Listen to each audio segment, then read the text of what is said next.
سامعین محترم، جیسا کہ پچھلے جمعے میں نے عرض کیا تھا کہ پچھلی جو شب جمعہ تھی اس میں میرے استاد محترم حضرت مولانا قاری محمد صدیق صاحب رحمۃ اللہ تعالی علیہ کا انتقال ہوا، جو کہ غالباً 65 سال سے جامعہ اشرفیہ نیلا گنبد میں قرآن مجید کی خدمت سر انجام دے رہے تھے۔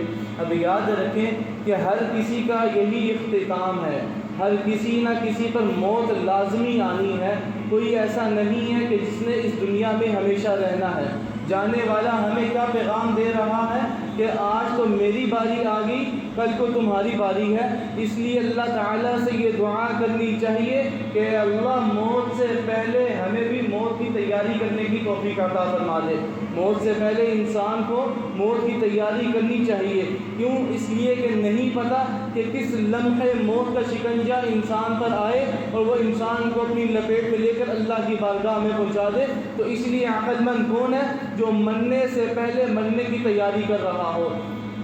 تو سامعین محترم، بنیادی طور پر یہ بات ذہن میں رکھیں کہ اللہ تعالیٰ پوری کی پوری کائنات کا خالق ہے، انسانوں کا بھی خالق ہے، انسانوں کے ایک ایک عضو کا بھی خالق ہے، اور ہر عضو کے ذمے جو کام اللہ تعالیٰ نے سپرد کیا ہے تو وہ سپرد کرنے والی ذات بھی اللہ تعالیٰ کی ہے۔ اب یہ بنیادی باتیں ہیں، اس لیے کہ آج جس موضوع کے حوالے سے میں کچھ باتیں آپ کے سامنے عرض کروں گا تو اس موضوع کو سمجھنے کے لیے ان بنیادی باتوں کا سمجھنا بے حد ضروری ہے۔ اب یہ جو اللہ تعالیٰ نے انسانوں کے ہاتھ بنائے، تو جن کاموں کے لیے انسان کے ہاتھ بنائے، انسان نے ان ہاتھوں کو نہیں سمجھایا کہ تم نے یہ کام کرنے ہیں۔ اب اسی طریقے سے انسانوں کے پاؤں بنائے، تو پیروں سے انسان چلتا ہے، تو پیروں کے اندر یہ جو چلنے کا عمل رکھا یہ بھی اللہ تعالیٰ نے رکھا ہے۔ اسی طریقے سے کانوں سے سنتا ہے، دیکھتا نہیں، آنکھوں سے دیکھتا ہے، سنتا نہیں، تو کانوں کے اندر سننے کا عمل، آنکھوں کے اندر دیکھنے کا عمل، زبان کے اندر بولنے کا عمل، دانتوں کے اندر چبانے کا عمل، پاؤں کے اندر چلنے کا عمل، تو یہ سارے کا سارا نظام جو ہے یہ اللہ تعالیٰ کا بنایا ہوا ہے، کسی انسان کا بنایا ہوا نہیں ہے، کسی سائنسدان کا بنایا ہوا نہیں ہے، بلکہ خالق کا بنایا ہوا ہے، بلکہ خالق کا بنایا ہوا ہے۔ اب اسی طریقے سے اللہ تعالیٰ نے انسان کا دل بنایا، تو دل کیسا بنایا کہ اس پورے وجود کے اندر اللہ تعالیٰ نے گوشت کا ایک چھوٹا سا ٹکڑا رکھ دیا جسے دل کہتے ہیں۔ اور عجیب بات یہ ہے کہ دل جو ہے، اسی دل کے اوپر انسان کی زندگی کا دار و مدار ہے۔ اب یہ دل زندہ ہے یا مردہ ہے؟ تو عجیب بات یہ ہے کہ ڈاکٹر حضرات دل کی حرکت سے انسان کی زندگی اور موت کا فیصلہ کرتے ہیں۔ اگر یہ دل حرکت کر رہا ہو تو کہتے ہیں کہ انسان زندہ ہے، اگر دل کی حرکت بند ہو جائے تو کہتے ہیں کہ انسان پر موت آ گئی۔ اگرچہ جدید سائنس کا نظریہ جو ہے یہ اب تبدیل ہو چکا، پہلے تو کہتے تھے کہ ہارٹ اٹیک سے موت آتی ہے، اب کہتے ہیں کہ برین ڈیتھ، یعنی دماغ کی حرکت بند ہوئی تو کہتے ہیں کہ موت آ گئی، دماغ کی حرکت چل رہی تو کہتے ہیں کہ ابھی زندگی کے آثار باقی ہیں۔ اسی وجہ سے ہم دیکھتے ہیں کہ وینٹیلیٹر پر لوگوں کو رکھتے ہیں، کیوں؟ اس لیے کہ ابھی انتظار کرتے ہیں، کیونکہ دماغ کی حرکت چل رہی ہوتی ہے، مصنوعی سانس لگاتے ہیں، انتظار کرتے ہیں کہ کب دماغ کی حرکت بند ہوگی اور یہ فیصلہ کر دے کہ انسان پر موت آ گئی۔ تو یاد رکھیں، آج تک سائنس زندگی اور موت کی حقیقت کو نہیں سمجھ سکی، آج تک سائنس زندگی اور موت کی تعریف پر متفق نہیں ہو سکی کہ زندگی کس چیز کا نام ہے، موت کس چیز کا نام ہے۔ 50 سال پہلے ان کا نظریہ کچھ اور تھا، کہتے تھے کہ ہارٹ اٹیک ہوگا تو موت آ جاتی ہے۔ 50 سال بعد نظریہ بدل گیا کہ برین ڈیتھ، یعنی دماغ کی موت آئی تو زندگی اور موت کا فیصلہ کر دیتے ہیں۔ تو اسی طریقے سے آج تک سائنس جو ہے یہ زندگی اور موت کو نہیں سمجھ سکی، لیکن قرآن مجید کے اندر اللہ تعالیٰ نے زندگی اور موت کا فیصلہ کر دیا، زندگی اور موت کی تعریف بیان کر دی کہ زندگی کسے کہتے ہیں، موت کسے کہتے ہیں۔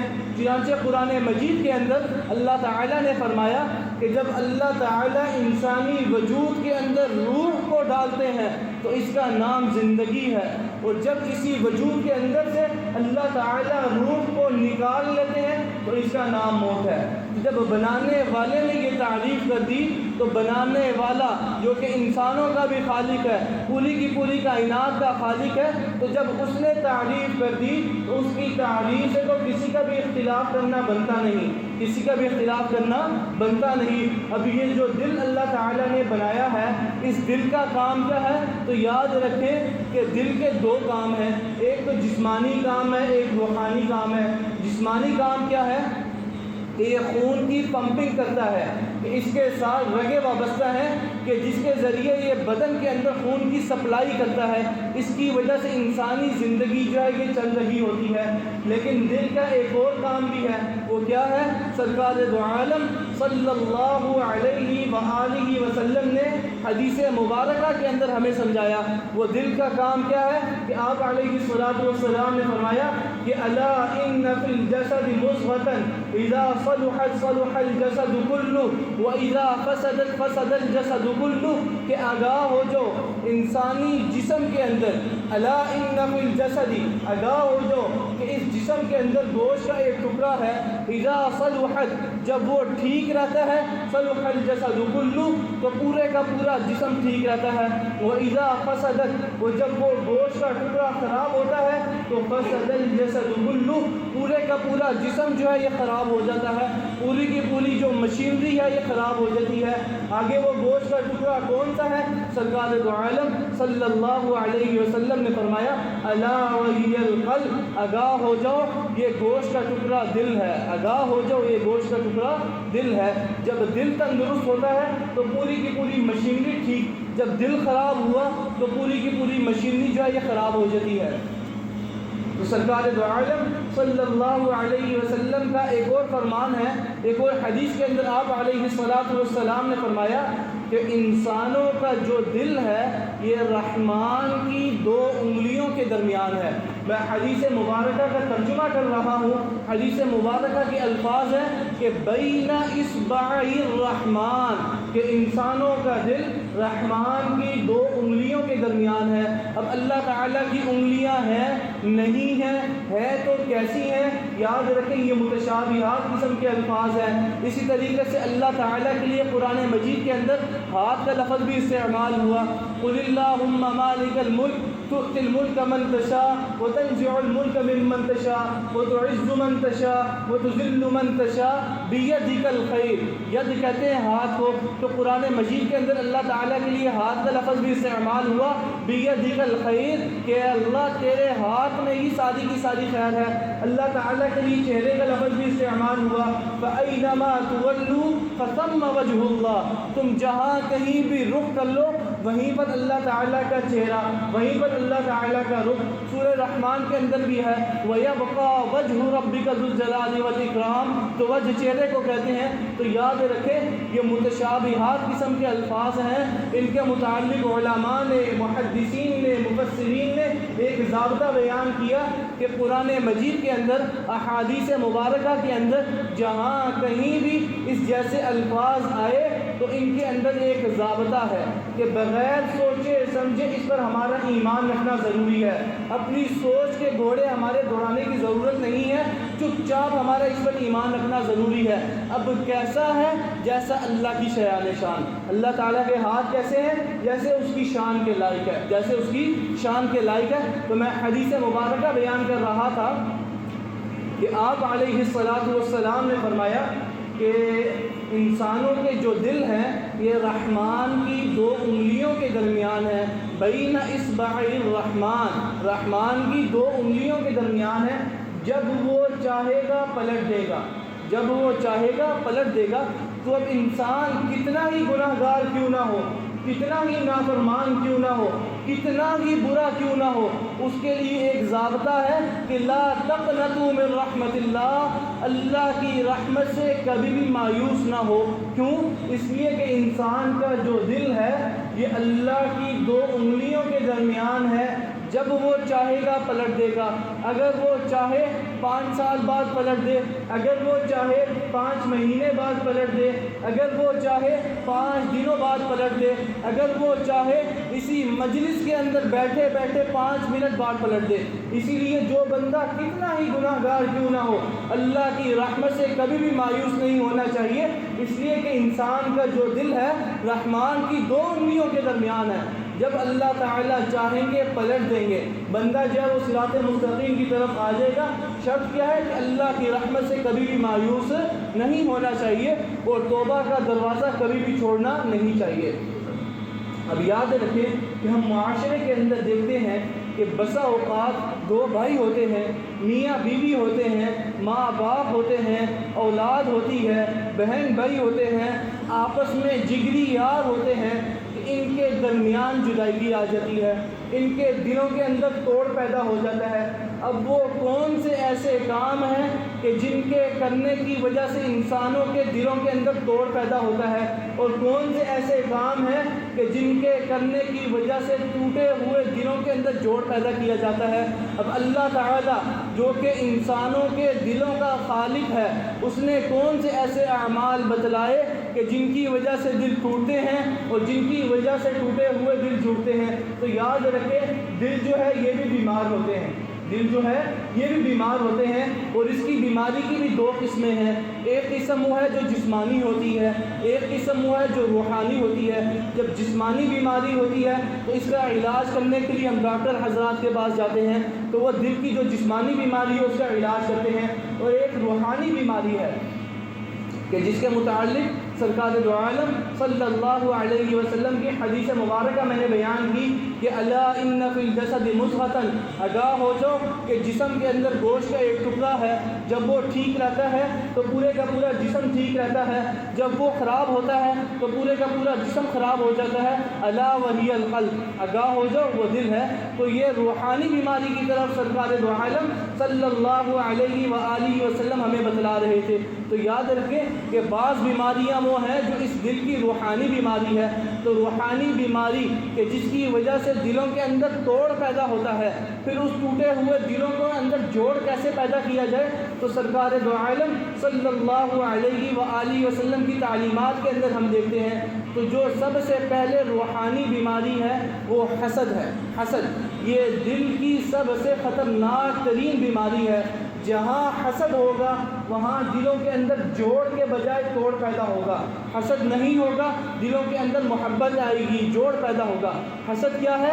جیلسی، جس کے اندر ہمارے یہاں کہتے ہیں کہ جالس ہونا، ایک دوسرے سے جلنا، کہ کسی کو اللہ تعالیٰ نے مال و دولت دے دیا، کسی کو عزت دے دی، اب دوسرا انسان اس فکر کے اندر آ گیا کہ اللہ نے اس کو عزت کیوں دی، اس کو عزت کیوں دی، اب وہ اس کو ذلیل کرنے کی کوشش میں رہتا ہے کہ کسی نہ کسی طریقے سے اس کی عزت کو میں مٹی کے لے دفن کر دوں۔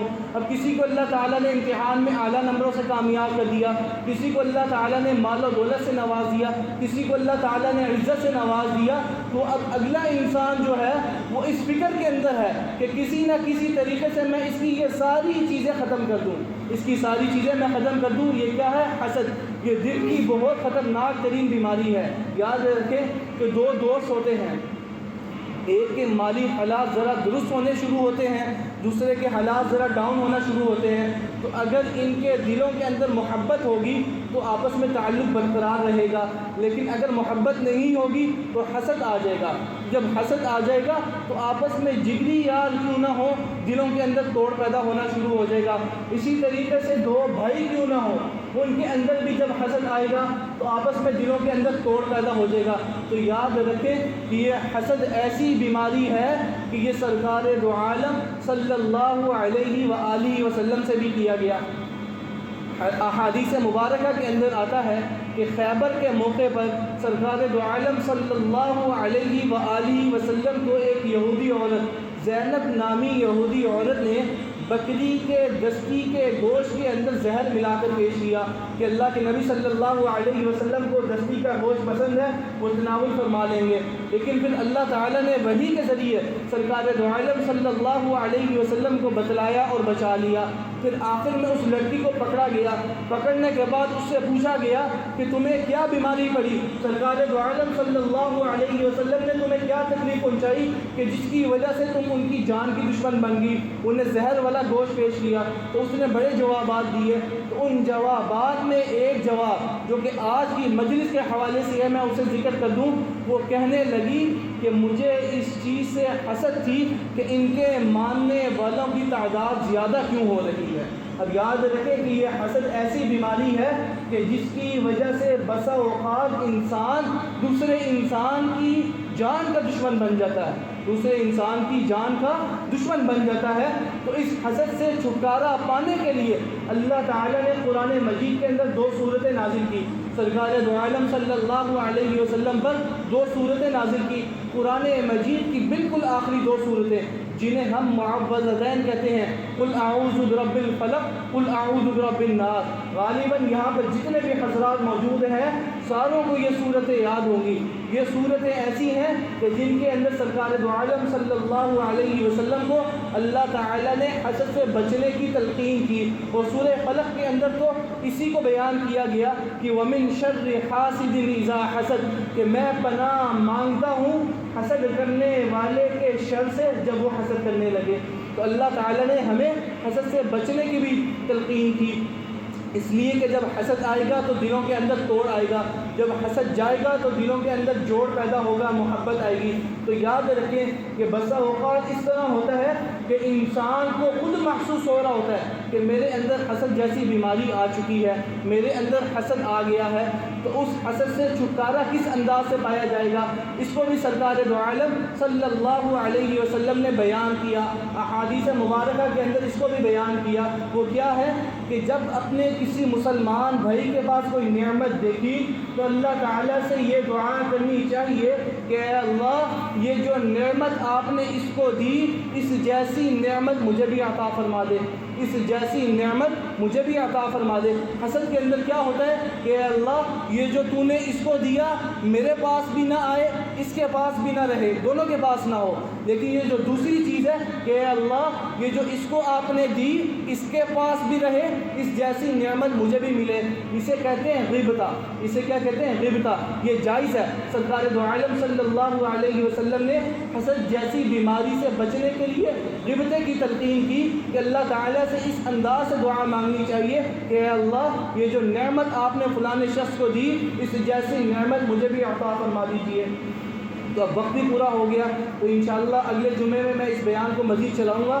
تو اللہ تعالیٰ سے یہ دعا ہے کہ اللہ تعالیٰ ہمیں حسد سے بچائے اور اللہ تعالیٰ حاسدین میں شمار ہونے سے ہمیں بچائے، اور یہ جو کہا گیا سنا گیا اللہ تعالیٰ ہمیں اس پر عمل کرنے کی بھی توفیق عطا فرمائے۔ اقول قولی ھذا استغفر اللہ لی ولکم ولسائر المسلمین۔